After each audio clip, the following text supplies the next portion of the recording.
और जैसे उसका बेबी हो गया उस बात की वजह से हमें ये दिखाया जाता है सफोकेशन की वजह से बच्चे की डेथ हुई थी।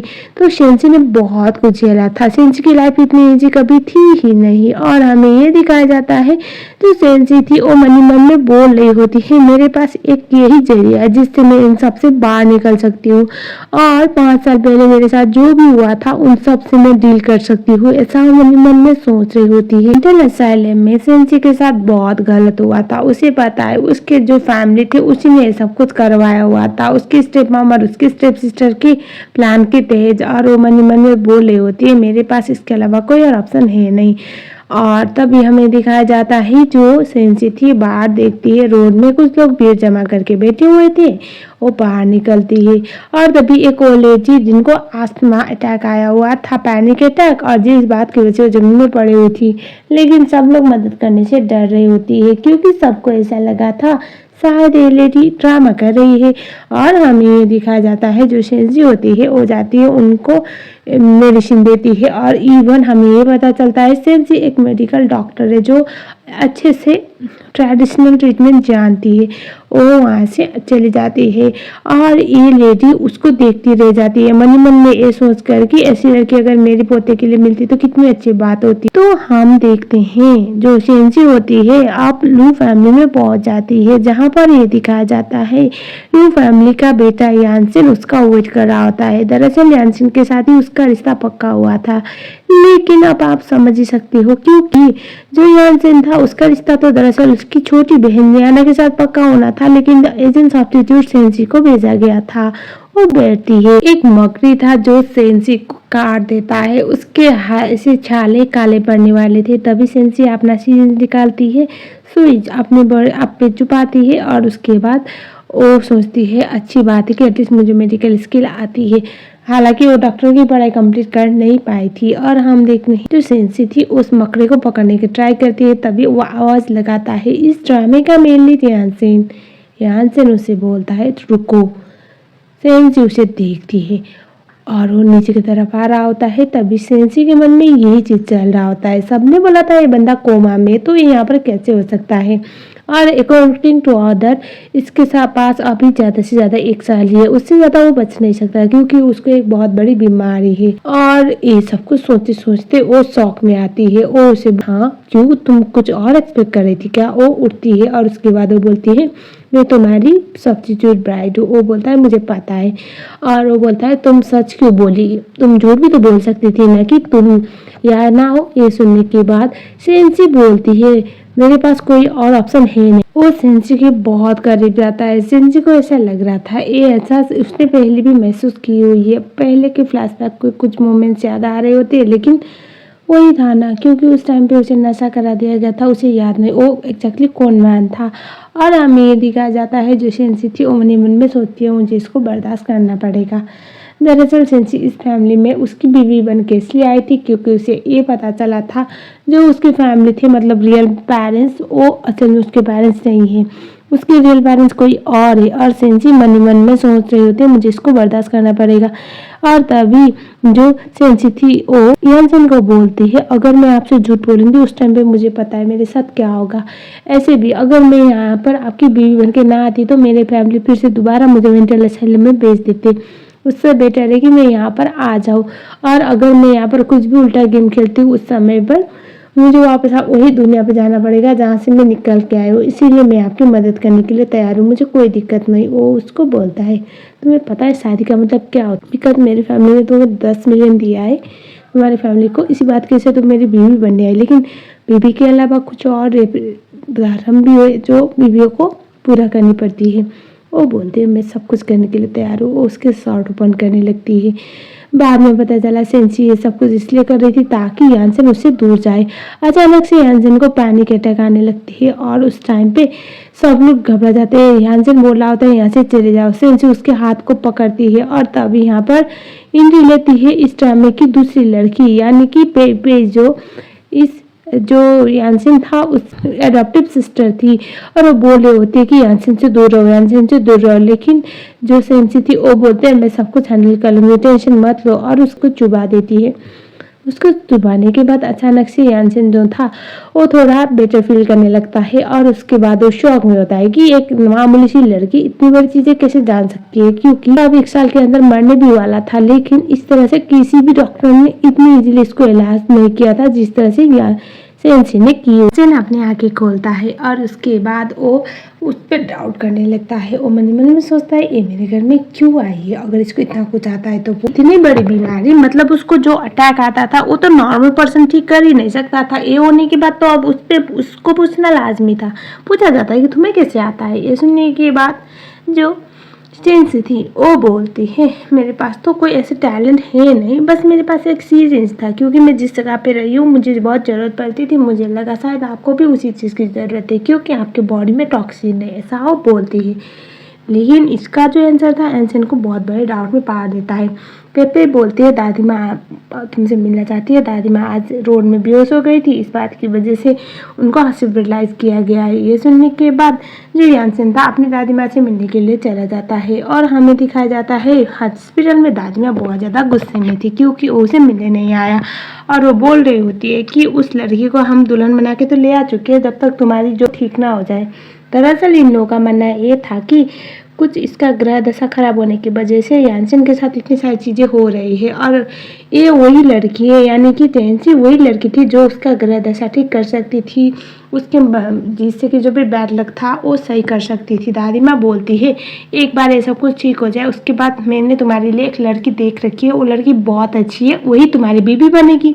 ये सुनने के बाद यानसेन बोलता है दादी माँ आप हर राह चलते लड़की को मेरी बीबी बनाने के लिए लेके क्यों आती हो। ये सुनने के बाद दादी माँ बोलती है तुम्हारे पास कोई ऑप्शन है नहीं, अगर तुमने उसको मेरी बहू नहीं बनाया ना तो मैं तुम्हें नहीं छोड़ूंगी। और वो बोलती है अभी के अभी उसके बारे में पता लगाओ। यानसेन बोलता है दादी माँ इस दुनिया में इतनी सारी लड़कियां हैं, अब राह चलते लड़कियों को कैसे ढूंढेंगे। ये सुनने के बाद दादी माँ डांटती है और बोलती है मुझे अच्छी तरह से पता है तुम्हारे लिए पता लगाना कोई बड़ी बात नहीं है, इसीलिए मेरे साथ लड़ाई करने से अच्छा है उस लड़की को ढूंढो कौन थी वो लड़की, ऐसा वो बोलती है।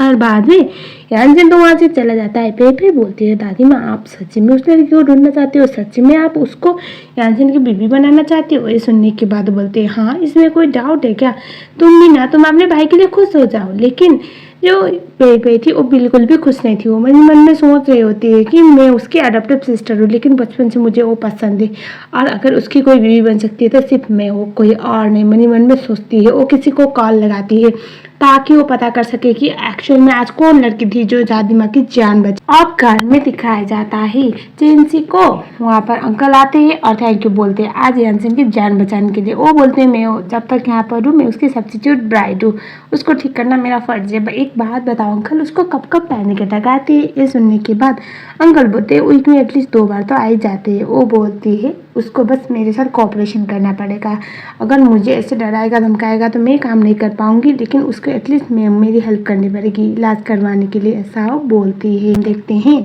अगले वाले सीन में दादी माँ और पेपे घर पे आ रहे होते हैं और जो जेंसी थी वहीं से क्रश होती है। दादी माँ पूछती है ये वही लड़की है जो उसकी बीबी बन के आई है। ये सुनने के बाद पेपे बोलते हैं हाँ दादी माँ क्या हुआ। मन में दादी माँ सोच रही होती है पीछे से ऐसा लगा कि वो वही लड़की जिसने मेरी जान बचाई है, लेकिन दादी माँ को बाद में ऐसा फील होता है कि शायद वो ज़्यादा सोच रही है। यानसेन के साथ दादी माँ को मिलने के लिए आई हुई होती है और रास्ते में एक बच्चा आगे से जा रहा होता है, ड्राइवर ब्रेक मारता है और उस समय पर जो जेंसी थी वो सीधा यानसेन को पकड़ती है। दोनों काफ़ी क्लोज आ गए थे। यानसेन सोचता है ये मुझे बचाने के लिए इतने क्लोज आई, लेकिन जो वहाँ जेंसी थी वो सोच रही होती है कि इसका जितना ज़्यादा भरोसा जीतूंगी उतना मेरे लिए अच्छा होगा। और तभी वो उसे बोलते हैं तुम ठीक हो ना। ये सुनने के बाद वो बोलते हैं तुम मेरे लिए ओरिड हो। वो बोलते हैं हाँ कुछ भी हो मैं आपकी सब्स्टिट्यूट ब्राइड हूँ, मेरा फ़र्ज़ बनता है आपका ख्याल रखना, तो मैं ओरिड तो हूँ ही, ऐसा वो बोलती है। ये सुनने के बाद वो बोलता है इतना कुछ करने की तो ज़रूरत थी नहीं। और उसके बाद दोनों जा रहे होते हैं और हम देखते हैं सीन कार्ड फिर से एक थी वो बेबे के साथ होती है। दादी माँ अंदर की तरफ जाती है और उस समय पर बेबे को कॉल आता है और वो बोला जाता है कि जिस लड़की ने दादी माँ की जान बचाई थी वो तो जेंसी ही है। ये सुन के उसे बहुत गुस्सा आता है। वो सोचती है मैं इतनी एज जिनके लाइफ में उसको रहने नहीं दे सकती, वो बस उसकी किस्मत सही करने के लिए आई है। और उसके बाद वो किसी को कॉल लगाती है और हमें ये दिखाया जाता है। पहले तो वो जो यानसेन था उसको कॉल करके बोलते हैं दादी माँ सिर्फ तुम्हारी वाइफ से मिलना चाहती है तो तुम बताओ। और उसके बाद हमें ये दिखाया जाता है दादी माँ और पे बात कर रही होती है और चेंसी जा रही होती है। चेंसी जिस कमरे में जा रही थी वहाँ पर ऑलरेडी उसने प्लाटिंग करके लोगों को रखा हुआ था। एंड देन हम देखते हैं अचानक से दरवाज़ा नॉक नॉक होता है। पे दरवाज़ा खोलती है एंड सरप्राइज यहाँ पर तो उसकी भाभी थी आई मीन टू से चेंसी थी। चेंसी को देखने के बाद उसे शौक लगता है कि ये यहाँ पर कर क्या रही है और तभी हमें फ्लैशबैक में पता चलता है जो चेंसी थी वो 5 साल मेंटल असाइलम में रही है। 1 साल उसने अपने बेबी को पैदा किया हुआ है, हालांकि वो मर चुका था। तो उसे पता है कैसे ट्रिक्स और गेम हो सकते हैं। जब उसने उस दरवाजे को नॉक नॉक किया जहाँ पर उसे अंदर जाना था तो उसे इतना साइलेंस सुनाई देने की वजह से उसे रिस्क लेना सही नहीं लगा। बाद में उसे जैसे तैसे करके वो कमरा ढूंढ ही लिया था जहाँ पर दादी माँ थी और वो बोलती है आप खुश नहीं हो मुझे अंदर आती हुई, मुझे यहाँ पर देखकर बोलती है। और अब बेबी क्या करती है वो चुपचाप अंदर जाने देती है और उसके बाद दादी माँ जैसे उसको देखती है वो पहचान लेती है। वो बहुत खुश होती है और वो बोलते हैं कि शायद किस्मत में यही लिखा होगा कि तुम मेरी बहू बनो, मैं बहुत खुश हूँ। फाइनली यानसेन का कोई भी प्रॉब्लम मुझे अब है नहीं, कोई दिक्कत नहीं है बोल के वो बहुत खुश होती है और बोलती है यानसेन थोड़ा सा बोला है वो ज़्यादा तुम्हें परेशान करना तो मुझे बताना और मैं बहुत खुश हूँ तुम मेरी बहू बन चुकी हो बोल के खुश हो रही होती है। जो देख के बेबी को बिल्कुल भी अच्छा नहीं लगता। जो सपना इतने सालों से वो सजा के बैठी हुई थी यानसेन की बीबी बनने का वो उसका टूटता हुआ दिख रहा होता है। बाद में हमें दिखाया जाता है जो यानसेन था उसको वो वीडियो मिलता है जहाँ पर चेंसी ने उसकी दादी माँ की जान बचाई थी। वो सोचता है मेरी दादी माँ की जान बचाना और मेरी बीवी बन के आना। उसे पता है मैं उसको बीवी नहीं मानूंगा, फिर भी ये सब कुछ करना क्या चाहती है लड़की, इसके बारे में बहुत कुछ पता करना पड़ेगा, ये कुछ प्लान कर रही है ऐसा मन ही मन में सोचता है। और हम देखते हैं घर में जाने के बाद दादी माँ और जो यानसेन थे वो बात कर रहे होते हैं। दादी माँ उसे बोल रही होती है इतनी अच्छी लड़की दोबारा तुम्हें नहीं मिलेगी और तुम्हें भी कर सकती है और अच्छी भी है, दिल की अच्छी लड़कियाँ बहुत कम मिलती है तो उसे अच्छे से ट्रीट करो। यानसेन मन ही मन में सोचता है दादी माँ को भी ऑलरेडी इसने अपने बस में कर लिया है, मुझे कुछ करना पड़ेगा इससे पहले सिचुएशन ख़राब हो जाए। लेकिन दादी माँ टोटली यहाँ पर चेंसी की दीवानी बन चुकी थी और वो चेंसी को बिल्कुल भी जाने देने के मूड में नहीं होती है और पे ये बाहर से सुन रही होती है, उसे इस बात बिल्कुल पसंद नहीं आती। बाद में हमें दिखाया जाता है यानसेन जब अपने कमरे में आता है तो चेंसी ऐसे सो रही होती है। वो मन ही मन में सोचता है कुछ भी हो इसने मेरी दादी माँ की जान बचाई है, मुझे इसके साथ बदतमीजी तो बिल्कुल भी नहीं कर। वे को जब चेंसी उठती है वो देखती है उस कमरे में तो यानसेन ना नहीं, वो सोचती कहाँ गया होगा और उसके बाद उसी टाइम पे उसको कॉल आता है और उसे ये बोला जाता है हमें इस खबर मिली कि तुम्हारा बेबी जिंदा है। और ये सुन के उसे बहुत ज़्यादा गुस्सा आता है और वो मन ही मन में सोचती है 5 साल पहले मेरे साथ जो हुआ था वो किसी और लड़के के साथ कभी ना हो, लेकिन मैं इतनी इजीली सब कुछ नहीं भूल सकती, मैं किसी को नहीं छोड़ूंगी। जो मैंने 5 साल अपने मेंटल असाइलम में गुजारा है इसका एक ही का बदला लूँगी, ऐसा वो मन ही मन में सोचती है। उसके बाद जल्द से जल्द रेडी होकर वो वहाँ से चली जाती है और जो यानसेन होता है उसको देखता है और वो बोलता है मैंने बोला था ना ये जितनी ईजी देखती है इतनी ईजी तो है नहीं, कुछ तो बात है ये छुपा रही थी और मैं श्योर हूँ और इसके बारे में पता तो करना ही पड़ेगा, वरना मिस चेंसी इतनी ज़्यादा स्वीट है नहीं, ना ही इतनी ज़्यादा अच्छी है, ये कुछ और कर रही है मेरा इस्तेमाल करके। और उसके बाद हमें दिखाया जाता है चेंसी दादी माँ से मिलने के लिए जाती है। दादी माँ उसे बोल रही होती है कि मेरा पोता थोड़ा बोला है, प्लीज़ उसे अच्छे से रखना, तुम दोनों एक दूसरे के लिए परफेक्ट हो। मन ही मन में प्रे कर रही होती है कि एटलीस्ट मेरा पोता इसको अच्छे से रखे और ये कभी इसको छोड़ के ना जाए तो इसकी लाइफ अच्छी बनेगी, क्योंकि आजकल के ज़माने में खूबसूरत लड़की तो मिलती है लेकिन अच्छी लड़की नहीं मिलती है ना। दादी माँ को वो बोलती हैं आप इलाज करवाओ, टेंशन मत लो, मैं कहीं नहीं जा रही हूँ। और उसके बाद जो असिस्टेंट था वो यानसेन के पास आता है, बॉस आप बोले थे कि इसको यहाँ से भगाना है लेकिन आपने भगाया नहीं, क्या हुआ? ये सुनने के बाद जो यानसेन था वो बोलता है वो मेरी दादी माँ का इलाज कर रही है, उस केस में अगर मैं उसको भगाऊंगा तो ये गलत। दादी माँ इतने टाइम के बाद खुद से ऐसा वो बोलता है जिससे ज़्यादा कुछ बोलता नहीं है। और जो यानसेन का असिस्टेंट था वो मन ही मन में सोचता है बॉस को उसके लिए कोई फीलिंग आने लगी है, क्या हो सकता है बॉस को रियलाइज़ ना हो, लेकिन उनकी अच्छाई है इनके लिए भारी पड़ चुकी है और उनके दिल में उसके लिए कहीं ना कहीं कुछ फीलिंग आ रही होगी, ऐसा वो मन ही मन में सोच के स्माइल कर रहा होता। अब हम अगले सीन में देखते हैं सेंसी जब उसके सुबह को आती है पूरे घर में अफरा तफरी मचा हुआ था। सेंसी पूछते क्या हुआ है, तभी ये बोला जाता है कि इस फैमिली का एक रॉयल नेकलेस गायब हो गया है, जो दरअसल सेंसी को देना था, मतलब उस घर की बहू को। और सब लोग परेशान थे और उस समय भी हमें दिखाया जाता है सारी जगह पे ढूंढने की प्लानिंग होती है, सब कमरे में ढूंढने के बाद भी नहीं मिलता। एंड में बचा था सिर्फ हमारी बंदी का कमरा, आई मीन टू से सिर्फ सेंसी का कमरा। और वहाँ पर जाने के लिए बात होती है। दादी माँ नहीं चाहती थी कि उस कमरे में जाए। वो बोलती है मैं अपनी बहू पे पूरा ट्रस्ट करती हूँ, तुम लोग नहीं कर सकते ऐसा, बाकी सब कमरे में जाओ लेकिन इस पे मुझे भरोसा है। सेंसी मनी मन में सोचती है मुझे अपने खुद के पापा ने कभी ट्रस्ट नहीं किया, हमेशा मुझे इस्तेमाल किया, और यहाँ पर कोई और मुझ पे इतना ट्रस्ट कर रहा है। और उसके बाद हमें ये दिखाया जाता है जो सेंसी होती है वो बोलती है नहीं नहीं दादी माँ, मेरे कमरे में चिकन में कोई इश्यू नहीं है। और उसके बाद वो मेर जाती है उसके कमरे में, क्योंकि अब उसने ये सब कुछ प्लान किया हुआ था, जिस बात की वजह से वो सीधा उस जगह पे जाती है जहाँ पर नेकलेस को छुपा के रखा गया था। और उसको वो पकड़ के लेके आके बोलती है ये तो यहीं पर था दादी माँ, मतलब क्या यंग मिस्ट्रेस चोरनी है। ये सुनने के बाद सब लोग शौक में, और इस बात का फ़ायदा उठाते हुए पे बोलती है दादी माँ मैं यकीन कर नहीं सकती भाभी ऐसा कुछ करेंगी। ये सुनने के बाद जो दादी माँ होती है वो बोलती है नहीं कुछ गलत हुआ होगा, अगर उसके कमरे में मिलता है तो भी क्या गलत हुआ, इसमें कोई इश्यू नहीं है, क्योंकि ये जो नेकलेस है वो इस घर की बहू को मिलने वाला था ना, और पहले उस कमरे में है, मुझे तो कोई इश्यू नहीं है। तो अभी सब लोग तो चुप हो जाते हैं और पे को ये समझ में आता है दादी माँ के लिए अभी जो सेंसी है वो बहुत मायने रखने लगी है। वो इस चीज़ को बिल्कुल भी पसंद तो नहीं कर रही थी। और हमें ये दिखाया जाता है जो सेंसी थी वो दादी माँ को सॉरी बोलती है और बोलती है मेरे पास प्रूफ है, मैंने ये नहीं चुराया है।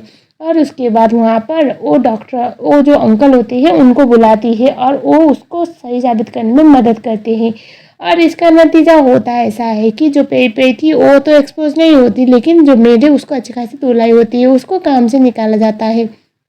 और उसके बाद जो सेंसी थी वो बोलती है हाँ मैं हो सकता है कि आप लोगों के कंपेरिजन में वीक हो, फाइनेंशियली अच्छी ना हो, लेकिन मैं चोरनी नहीं हूँ, ऐसा वो बोलती है। और उसके बाद हमें ये दिखाया जाता है जो के बाद अब अंकल की मदद से वो अपना पॉइंट तो प्रूव कर पाई, पेपे को डांट पड़ती क्योंकि बाकी तो यहाँ पर बाहर वाले थे लेकिन पेपे तो घर वाली थी ना। दादी माँ से वो सॉरी बोलती है और इनफैक्ट चेंसी से भी वो सॉरी बोलती है, चेंसी उसको जाने देती है। और हमें ये दिखाया जाता है अब जो चेंसी होती है वो तो वहाँ से चली गई, दादी माँ जो थी उसको बहुत डांटती है, सॉरी बोलते बोलते वो बेचारी थक गई थी। एंड देन हम देखते हैं जो चेंसी थी वो जब वहाँ से चली गई उसके बाद दादी माँ जो थी वो पे को पूछती है तुम इन दोनों के बारे में कुछ पता है, दोनों क्या साथ में सोती है या नहीं, वो पूछती है। सुनने का तो बोलती है नहीं दोनों साथ में नहीं सोती, चेंसी तो सुबह में सोती है क्योंकि ये तो पता चल गया था। ये सुनने के बाद वो बोलती है ऐसा नहीं होना चाहिए, शादी के बाद मियाँ बीवी को एक बेड में सोना चाहिए। आई नो अरेंज मैरिज है लेकिन धीरे धीरे तब जाके फीलिंग बदलेगी, ऐसा वो बोल देते। ये सुनने के बाद तो बेबी को अच्छा नहीं लग रहा था। वो फ़ौरन कॉल करती है यानसेन को और वो बोलती है मुझे 1 साल के अंदर ग्रैंडसन चाहिए, अगर मुझे ग्रैंडसन ना मिला तो मैं तुझे इस घर से निकाल डाल दूँगी। ये सुनने के बाद यानसेन बोल रहा होता है दादी माँ आप कुछ ज़्यादा डिमांड नहीं कर रही हो, एक गलत है। ये सुनने की बात और बोलते हैं नहीं इसमें गलत ऐसा कुछ नहीं है, मुझे ग्रैंडसन चाहिए। फ़ोन को काट देती है। पे तो बहुत परेशान होती है, वो मनी मन में सोचती है मुझे पता है दादी माँ आप मुझसे बहुत प्यार करती हो, लेकिन मैं आपसे ज़्यादा यानसेन से प्यार करती हूँ और मैं यानसेन का प्यार इस तरह से बांट तो नहीं सकती। एंड देन हम देखते हैं अगले वाले सीन में जो चेंसी थी वो नहा के अभी बाहर आई थी, तभी वो देखती है कमरे में यानसेन आया हुआ था। यानसेन को देखकर वो बोलती है तुम यहाँ पर कर क्या रहे हो। ये सुनने के बाद जो यानसेन था उसके पास आता है, उसके ऊपर गिर जाता है, गिरता नहीं इंटेंशनली गिरता है। तब हमें पता चलता है बाहर से दादी माँ ये सब कुछ सुन रही होती है और उसके बाद वो उसे बोलता है आवाज़ करो। चेंसी पहले कुछ समझ नहीं पाती और वो उसके लिप्स को ऐसे टच करता है, थोड़ा पिंच करता है, जिस बात की वजह से वो दर्द के मारे चिल्लाने लगती है। बाहर से तो दादी माँ बहुत इंजॉय कर रही होती है। और उसके बाद जो यानसेन था वो बोलता है लगता है तुम्हें मेरी बात समझ नहीं आ रही है, अब मुझे ये करना पड़ेगा। उसको किस करने लगता है और इस बात की वजह से जो ये चेंसी थी वो घबरा जाती है और उसके बाद वो उसको सुई चुभाती है, उससे पहले उसे रोक लेता है और वो बोलता है, एक बात बताओ, तुमने अब तक कितनी सुई खराब की हुई है, ये सब बार बार यूज करोगी और मैं उसी मैटर करती है। वो एक बिल्कुल क्लियरली कुछ बताता नहीं और उसके बाद वो वहां से चला जाता है। और हम देखते हैं अब अगले वाले सीन में यानजिन के पास उसका असिस्टेंट आता है एक फाइल देखकर और वो बोलता है 5 साल पहले मैडम के साथ कुछ हुआ था। एक्चुअली वो क्या हुआ ये तो हम पता नहीं कर पाए, लेकिन उसके बाद उनको मेंटल असाइलम में भेजा गया और मेंटल असाइलम में वो 5 साल रही है। उसके बाद वो अभी अभी यहाँ पर आई है जब आपके साथ उसका रिश्ता पक्का हुआ था। तो ये सुनने के बाद वो बोलते हैं तो इसका मतलब वो कुछ प्लान कर रही है, वो कुछ तो करना चाहते हैं यहाँ पर। तभी उसका असिस्टेंट बोलता है, बॉस उनका जो लाइफस्टाइल देखा हुआ है, उन्होंने जो जो झेला हुआ है, ये देखने के बाद मुझे ऐसा लगता नहीं है कि वो कुछ प्लान कर सकती है। वो जेन्युइन बंदी है, वो बुरी नहीं है, ऐसा वो बोलता है। ये सुनने के बाद वो बोलता है, बॉस क्या मैं ये पता लगाऊं कि 5 साल पहले उनके साथ एग्जैक्टली क्या हुआ था जिसकी वजह से उनको मेंटल असाइलम जाना पड़ा। ये सुनने के बाद उसका बॉस यानी कि यानसेन बोलता है, इसकी जरूरत नहीं, और मैं खुद पता लगाऊंगा और इन्फॉर्मेशन लेके के आओ, क्योंकि वो यहाँ पर मेरी बीवी बनने के लिए यूं ही तो नहीं आई और बंदी बहुत स्मार्ट है और अभी मैं कुछ कर भी नहीं सकता क्योंकि यहाँ पर मेरी दादी माँ के साथ इशू है। दादी माँ उसके साथ कुछ ज्यादा ही अटैच हो चुकी है और मुझे तो के बाद लोग पसंद नहीं, मुझे समझ नहीं आ रहा है मैं कैसे रिएक्ट करूँ। ये सुनने के बाद उसका असिस्टेंट बोलता है, बॉस ऐसा नहीं लगता कि आप ज्यादा ओवर रिएक्ट कर रही हो, उनके कुछ करने या न करने से आपको क्यों फर्क पड़ता है? क्या आप उसके लिए कुछ फील करने लगी हो और आपको अच्छा नहीं लग रहा? वो कुछ छुपा रही है। वो बोलता है अपने लिमिट पे रह के बात करो। वो बोलता है सॉरी बस और वो चला जाता है। बाद में यानसेन मनी मन में खुद ही क्वेश्चन कर रहा होता है कि क्या मैं सच्ची में ओवर रिएक्ट कर रहा हूँ इस सब चीजों में। अगले सीन में दिखाया जाता है सेंसी जो थी वो दादी माँ के लिए मेडिसिन लेके आती है और वो बोलती है आप इसको कंटिन्यूसली खाएंगे तो आपकी तबीयत ठीक हो जाएगी। उसने तो ये मेडिसिन वेरीफाई किया हुआ था क्योंकि वो खुद ही एक डॉक्टर थी। लेकिन हमें ये दिखाया जाता है जैसे सोने लगती है कुछ उल्टी जैसा और वो बेहोश होती है और कुत्ती कमीनी पे कंटिन्यूसली दादी माँ के साथ होती है और वो रोना धोना स्टार्ट कर देती है और वो जो चेंसी थी उसको बोलने लगती है कि तुमने क्या किया है मुझे बताओ, क्या किया है मुझे बताओ, दादी माँ के साथ ये क्या हो रहा है। वो देखना चाहती थी दादी माँ को क्या हुआ है, देख तो पाए लेकिन छूने भी नहीं देती। वहाँ पर डॉक्टर्स आते हैं, डॉक्टर आके बोल देते हैं कि ये तो पॉइजनिंग हुआ है और इनको बचाना नामुमकिन है, हॉस्पिटल पे ले जाना पड़ेगा। तब हमें ये दिखाया जाता है वहाँ पर आता है यानसेन। यानसेन के आने के बाद भी वही सब कुछ चल रहा था। यानसेन के आने के बाद तो पेपे बहुत ज़्यादा ही तमाशा क्रिएट करती है, बहुत गंदा वाला तमाशा। उसके बाद जो यानसेन था वो चेंसी को बोलता है तुम मेरी दादी माँ को ठीक कर सकती हो तो करो वरना तुम्हारे साथ बहुत गलत होगा। ये सुनने के बाद वो बोलती है मैं दादी माँ को इलाज कर दूँगी। उसके बाद वो उसे वहाँ से जाने के लिए बोलता है मतलब पे को और उसके बाद दादी माँ का सिचुएशन समझती है। उसके बाद वहाँ पर किचन से जो अभी दादी माँ ने खाया हुआ है वो लेके आने के लिए बोलती है। दादी माँ को पीनट से एलर्जी था लेकिन इस बंदी ने पीनट्स खिलाया हुआ था और मिल्क शेक में डलवा कर और साथ में ये पीनट्स के बाद ये मेडिसिन लेने के बाद ये इंस्टेंट रिएक्शन होता था। और ये देख के तो सब लोग शॉक में। यानसेन बोलता है तुम ऐसा कैसे कह सकती हो? वो बोलती है मुझे ये सब कुछ पता है। और उसके बाद वो बोलती है ये किसने क्या मुझे नहीं पता। यहाँ पर सब लोग मेरे उसको पर्दाफाश कर देते हैं और पे ये सब कुछ कर रही थी। सब लोग शॉक में। पे मतलब इस घर की अडॉप्टिव डॉटर ऐसा कैसे कर सकती है उस औरत के साथ जिन्होंने उसे अडॉप्ट करके इतनी अच्छी लाइफ दी है।